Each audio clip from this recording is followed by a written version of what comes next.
Looking for quality red wine from northern Spain? Then Rioja is the obvious choice, yes? Well, maybe no. Right next door to Rioja is Navarra. Can Navarra compete? It's time to find out. An interesting Navarra blend coming right up.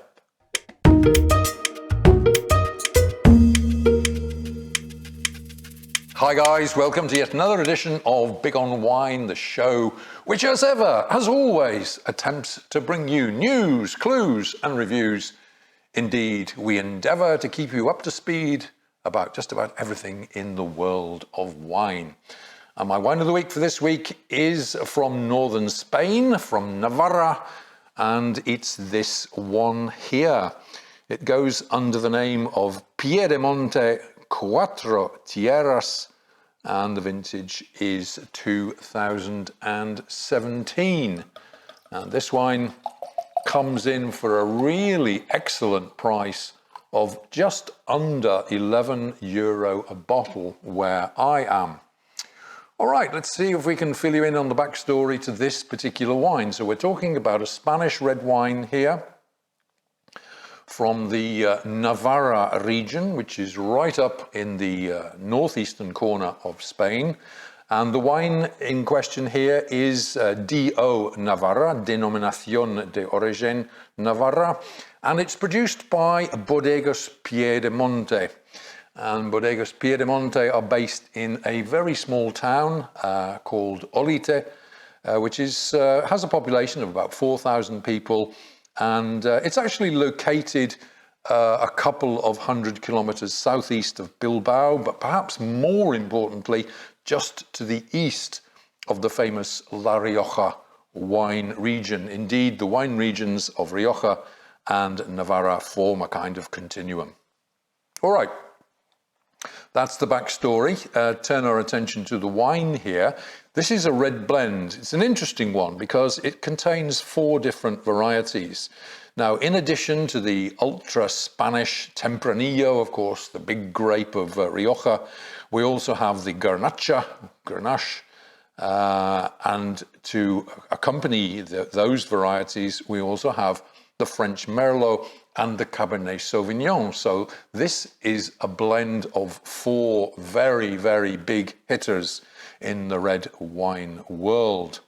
And this wine is also similar in style to Rioja, has been aged in oak barrels for around 9 months.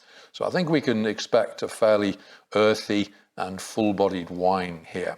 All right, let's turn our attention to the wine in the glass. And as we can see, it has a colour which is very much akin to the wines from just to the west, from Rioja there. It's a kind of a dark ruby red, very particularly low on translucence there, quite kind of heavy and dense looking, juicy looking, in fact. Let's give it a sniff, see what we can find in the nose here. Here we go. Now, in the nose, that's extremely pleasant indeed. The impression I'm getting here in the nose is of dark berries. Indeed, the kind of, perhaps the leading characteristic of this is the kind of the dark earthiness. There's also a touch in the nose there of dried fruit, I would say. Maybe something slightly sharper. Could even be, is it herbiness? Could even be a slight touch of coffee in the nose there. Very interesting. Maybe even a slight aroma of leather, but not particularly to the fore, the leatheriness. So dark berries, dried fruits, maybe that little touch of something sharper like coffee, maybe even a touch of leather. Very nice. Very nuanced, very pleasant selection of aromas there. Right, let's try it now in the mouth, see what we can find. Here we go.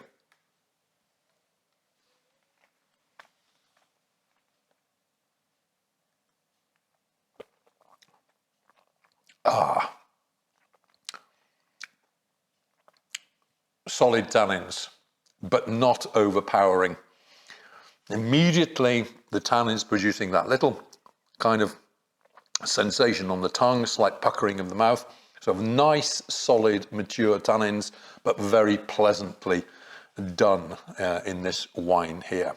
So a solid taste there of tannic, but also nicely balanced with the juiciness of the wine. Almost like a little reminder here that this is a modern wine from Navarra, but it also has that little characteristic, a little harking back to what wines used to be like in the good old, bad old days. Nice. All right, so good tannins. We've got dark berries here, again to the fore, and maybe blackcurrant, blackberry, something in that area. Maybe even a touch of cherry in this particular wine. Let's give it another try.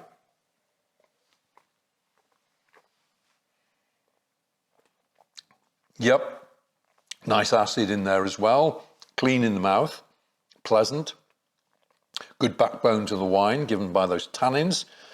Yep, blackcurrant, I would say. Cherry, a little touch of spiciness in the mix as well. And of course, you can tell that this wine has been in oak, but it's by no means unpleasant or overpowering. Just right, I would say, right on the mark in terms of the aging of this particular wine. All right, now the serving temperature of this wine, I would say, has got to be around at least 16 degrees, probably more towards 18 degrees centigrade. 16 to 18 would appear to be roughly right. Put it in the fridge for what, 3/4 of an hour or an hour before serving it. That would ensure that you're at the right temperature. What are we going to be enjoying this wine with? Well, I think this is the perfect accompaniment to dark meat, beef, lamb. It would stretch to game dishes as well. So, you know, elk or venison would work quite nicely with this wine. And naturally, your hard, salty cheeses are the perfect accompaniment to a wine like this. All right, let's bring you the heads up on this one. This is, in my opinion, a very successful blend of 4 big red varieties, nicely aged in oak, definitely not too much, just right. It comes in for an absolute budget price, under €11 a bottle where I am. Wines from Navarra don't achieve the same prices as those from Rioja just next door. The quality, in my opinion, is just as good. The consumer is the winner here. My verdict on Piedemonte Cuatro Tierras, 4 stars out of 5.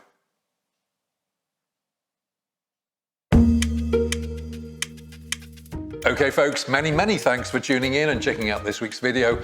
And of course, this was a little introduction to a budget-priced wine from Navarra, a blend of 4 varieties, but excellent in quality. A lovely find, this one. Okay, if you've enjoyed what you've seen and heard, then please do feel free to give us a big thumbs up. Yeah, give us a like. We do enjoy getting those. Drop a comment down below if you feel that way inclined. Share the video around to your heart's content. And hey, if you haven't already subscribed to the channel, please do consider doing so. And why not, at the same time, hit that little bell icon and you'll be informed as soon as every new video is uploaded. And naturally, I'll be back again next week with another great wine of the week for you. But until we meet again, this is Tony Melville signing off and saying, hey, take care out there. Be good to each other.